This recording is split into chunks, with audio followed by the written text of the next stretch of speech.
No, no, no.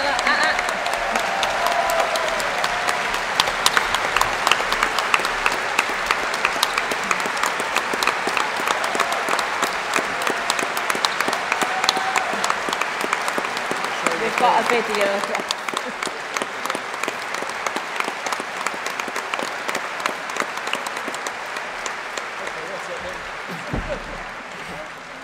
Before we hear from John, we have a video about one of his heroes. We proved conclusively that we at Liverpool had a team that they all helped each other. And in the end, that they're the most successful team in England. So by playing collectively, they've got individual honours. My views are socialistic views.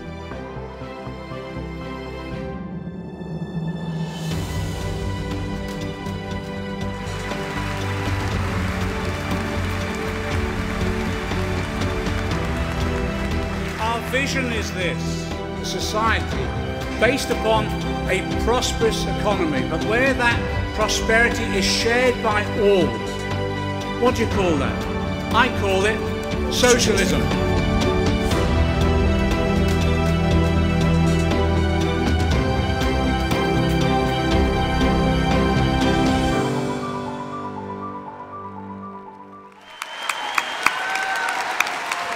Thanks, comrades. Thanks. Thank you. Thank you. Thank you. Okay. Thanks. Comrades, thanks. Thank you.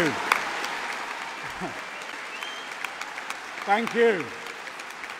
Thank you. I take it that applause was for Bill Shankly. I just want to say something personal before I start. Some of you may know over the recent period our friends in the media have not been as supportive as maybe we would like them to have been. And they've attacked my friend. They've attacked him because he stands up for the ideals and beliefs that we all have. I just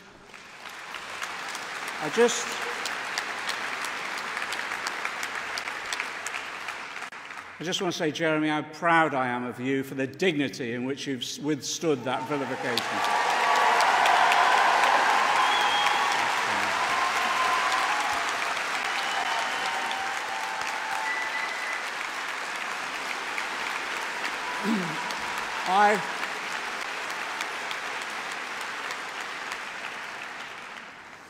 I've got a sore throat, I'm losing my voice, I've been talking too much, and I might have a Theresa May moment, so if the backdrop starts falling apart, will you let me know? I want to say thanks to the people. Look, I speak the words. I want to say thanks to the people who do the real work. That's my Treasury team. Peter Dowd, Shadow Chief Secretary, Jonathan Reynolds, Annalise Dodds, Clive Lewis, Lynn Brown, Lord Dennis Tunnicliffe, and Lord Brian Davis. And our team have got a special thanks as well to my Parliamentary Private Secretary, Thelma Walker. She joined us this year because she won Colne Valley back from the Tories. Thanks, Thelma. Look, this month is the 10th anniversary of the financial crash. J.K. Galbraith, in his book on the 29 crash, said, sure, you can try and create institutions that seek to avoid crashes in the future, but the best protection is memory.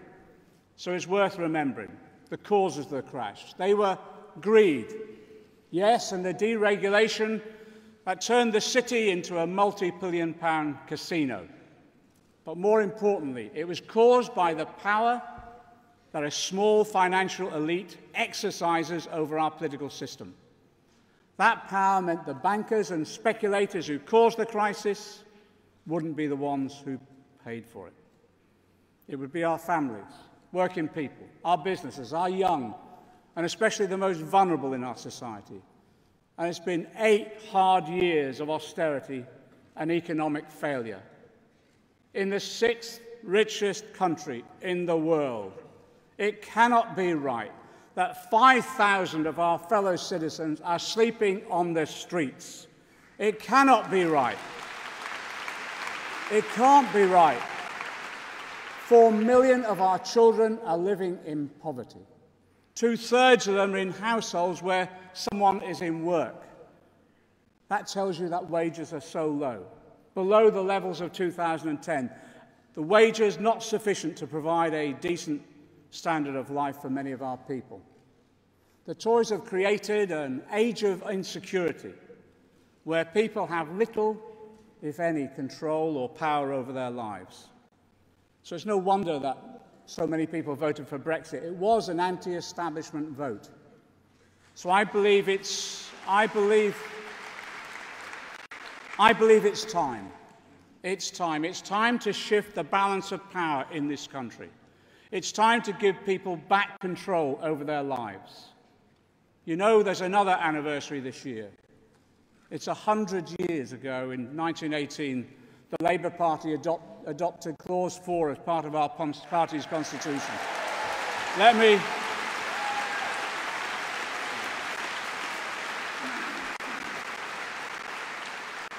me remind you what it said: to secure for the workers by hand or brain the full fruits of their industry. I say the Clause 4 principles are as relevant today as they were back then.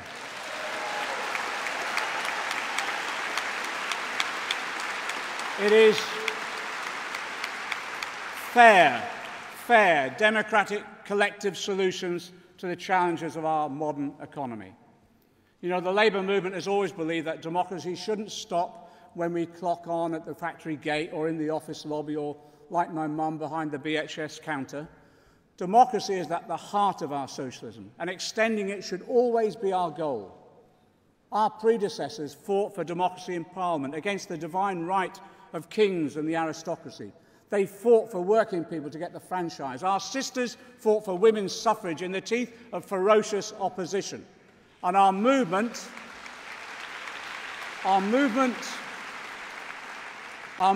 fought for workers to have a voice at work. And the trade unions founded this party to take that democratic vision even further. So in 2018, I tell you that at the heart of our programme is the greatest extension of economic democratic rights that this country has ever seen. And it starts in the workplace. It's undeniable now that the balance of power at work has been tipped against the worker. The result is long hours, low productivity, low pay, and the insecurity of 0 hours contracts. I want to thank the IPPR for its recent report. It was a brilliant critique of the inequality embedded in today's economy. Archbishop Welby took some stick in the media and some in the establishment for his support for the report. He wasn't engaging in party politics. He was simply speaking the truth as a moral leader in our society.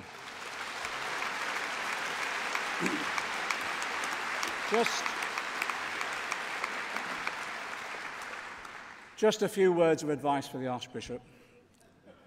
Archbishop, when they get round to call you a Marxist, I'll give you some tips on how to handle it, okay?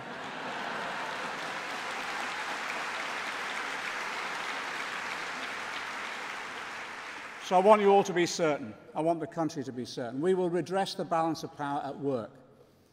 First, we'll be proud to fulfil our late leader's promise, John Smith's promise, that workers will have trade union rights from day one, whether in full-time, part-time or temporary work. Day one.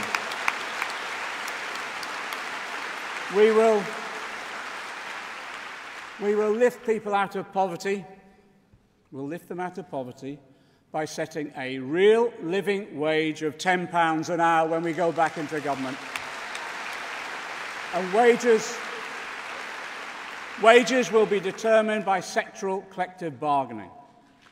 And yes, we'll make it a mission of our government that we will tackle the continued scandal of the gender pay gap that hurts so many women within our society. So, real power Real power comes from having the right to a collective say at work. Large corporations play a huge role in our lives, yet the decisions about the running of them are in the hands of a tiny elite. Employees who create the wealth have no say in the key decisions that affect their future. So after decades of talking about industrial democracy, Labour and government will legislate to implement it.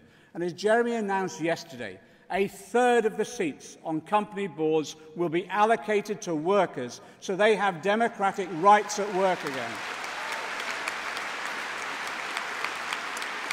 Power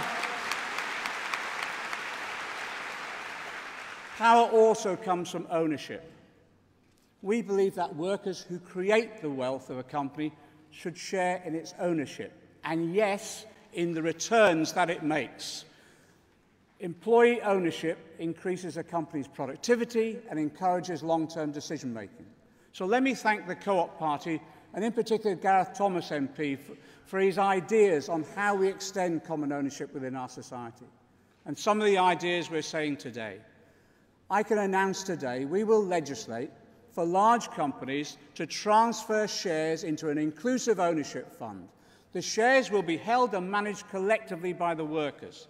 The shareholders will give the workers the same rights as other shareholders to have a say over the direction of their company. And yes, dividend payments will be made directly to the workers from the fund. That means payments could be up to £500 a year. That's 11 million workers, each with a greater say and a greater stake in the rewards of their labour. True industrial democracy coming to this country. You know,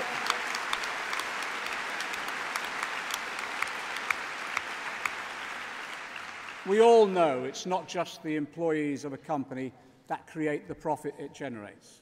It's the collective investment in infrastructure, in education and research and development that we as a society make that enables entrepreneurs to build and grow their businesses. So we believe it's right that society shares in the benefits that that investment produces. That's why a proportion of the revenues generated by the inclusive ownership funds will be transferred back to our public services as a social dividend. So over time this will mobilise billions that will be spent supporting our schools, our hospitals and our social security system. You know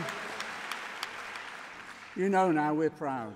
We're going to extend economic democracy even further in this country. How? By bringing water, energy, Royal Mail, rail back into public ownership again. You know, some of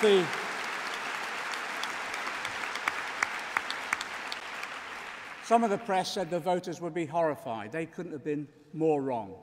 Public ownership has proved its popularity in opinion poll after opinion poll. But it's not surprising, is it? Look at the scandal of the privatisation of water. Water bills have risen 40% in real terms since privatisation.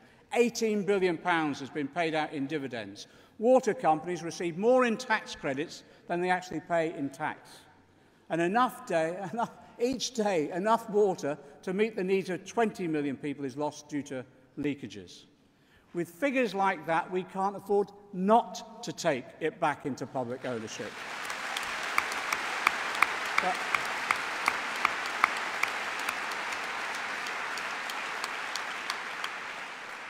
But let's be clear to people, nationalisation will not be a return to the past. We don't want to take power away from faceless directors to give it to some office in Whitehall, to swap one remote manager for another. Today, Rebecca Long-Bailey and I are launching a large-scale consultation on democracy in our public services. We're also setting out our plans for a new publicly owned water system that puts this essential service where? Back in the hands of local councils, workers and customers themselves, the very people of our country.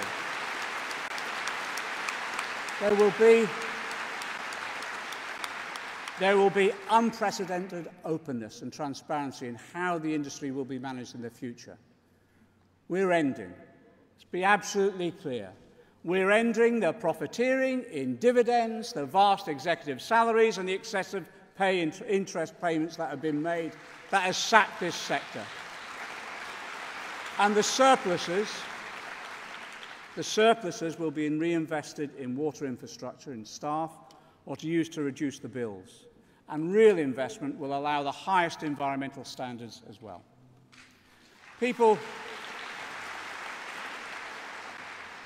The message is clear. People have just had enough of being ripped off by privatisation. And that's why we've said, as you know, no more PFIs. No more PFIs. And we'll bring them back in-house.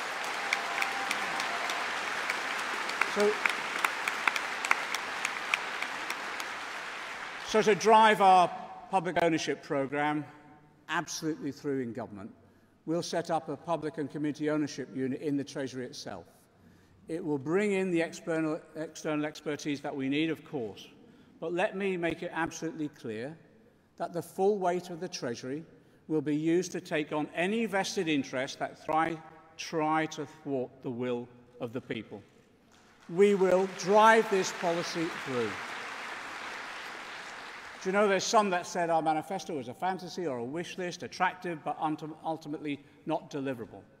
I'm telling you today, we're planned, we're ready and we're prepared, not just to fight another election campaign, but to implement that programme when we win that election.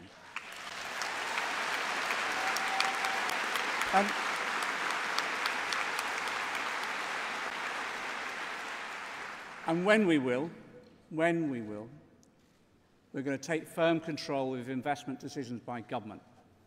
For too long, the establishment has used the Treasury as a barrier against putting power back in the hands of people. So we will reprogram the Treasury. We're going to rewrite its rule books on how it makes its decisions about what and when and where to invest.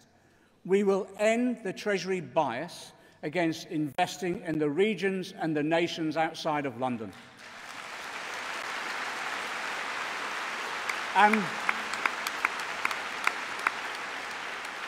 And we'll make sure it assesses spending, all those spending decisions against the need to tackle climate change, to protect our environment, to drive up productivity and meet the investment challenges of the fourth industrial revolution.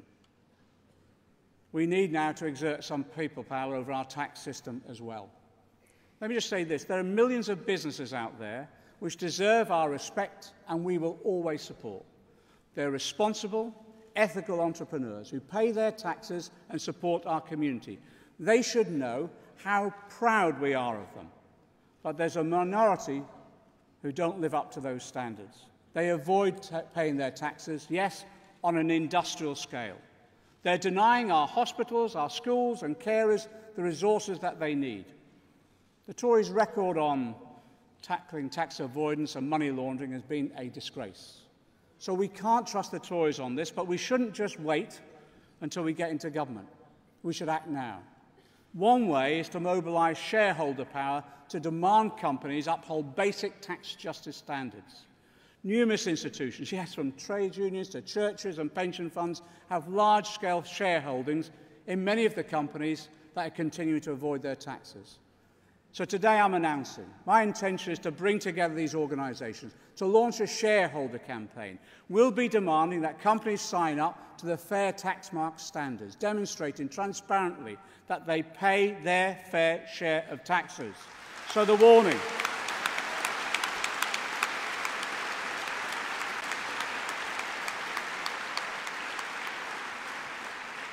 So the warning, make it clear and make it loud, the warning to the tax avoiders, the game is over. Over.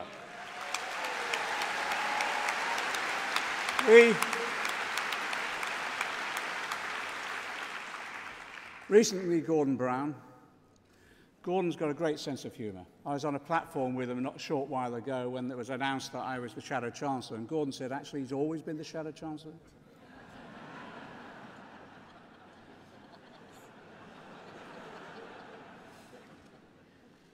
I have a lot of affection and respect for the man. Again, I want to say to...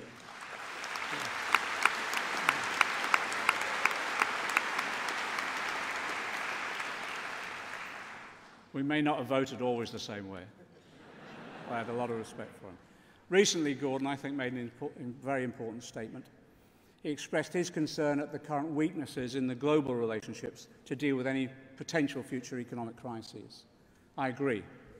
With major nations on the brink of a trade war and with climate change accelerating, we can't risk the kind of international breakdown that led to the Great Recession, the Depression itself.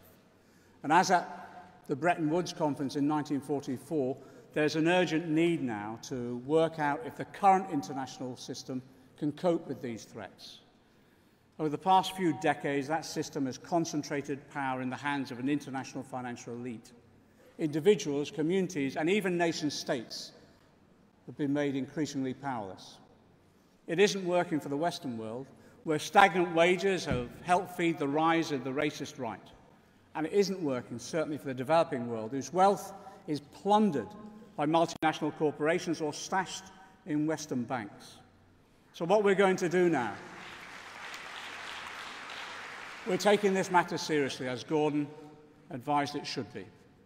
We'll be convening in the spring an international social forum to bring together leading economists, politicians, and civil society representatives.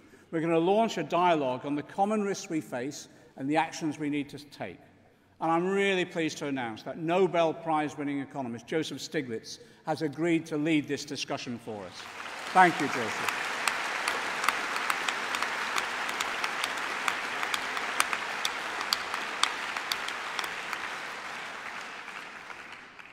This leads us on inevitably to the urgent question of Brexit.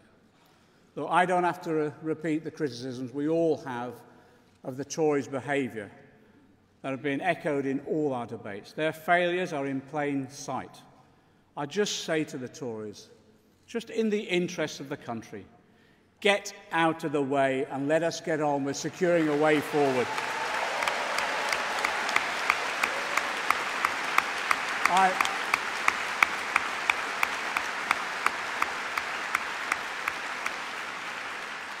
A way forward that will protect our economy, our jobs, and the standard of living of our people.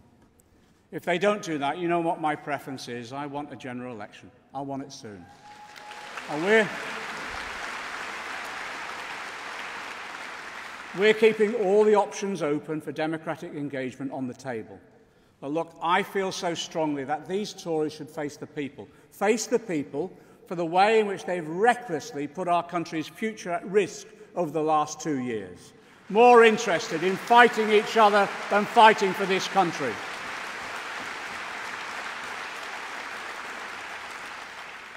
On so many fronts, you know the scale of the mess that we will inherit from the Tories. A society whose social fabric has been run down to the point of near dereliction.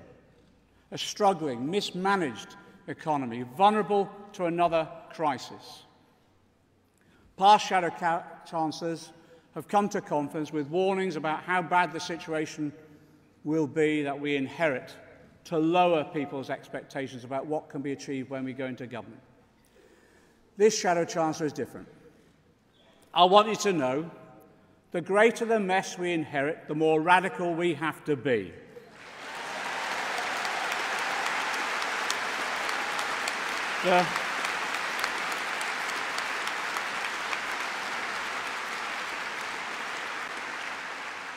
The greater the need for change, the greater the opportunity we have to create that change. And we will. We will. The Tories' austerity has been brutal. But what I've resented the most is that they've tried to take away the dreams, the hope, and optimism of our people, especially our young people. That dream of building a better world. That dream of building a better world and passing it on to your children as previous generations have done. But they've failed to understand us. They've failed to understand that we have an unwavering faith that together people can change the world. And they need to understand we will not settle for anything less. Yesterday, the Tories, it was reported in the press that the Tories were drawing up secret plans for a quick general election. So the message from this conference is, bring it on. Bring it on.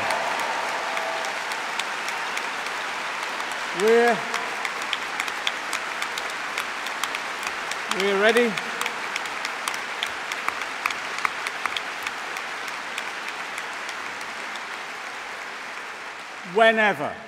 Whenever that general election comes, we're ready. We're ready to campaign for victory. We're ready for government. We're ready to build the future. And you know, like Bill Shankly, we'll be proud to call that future socialism, solidarity.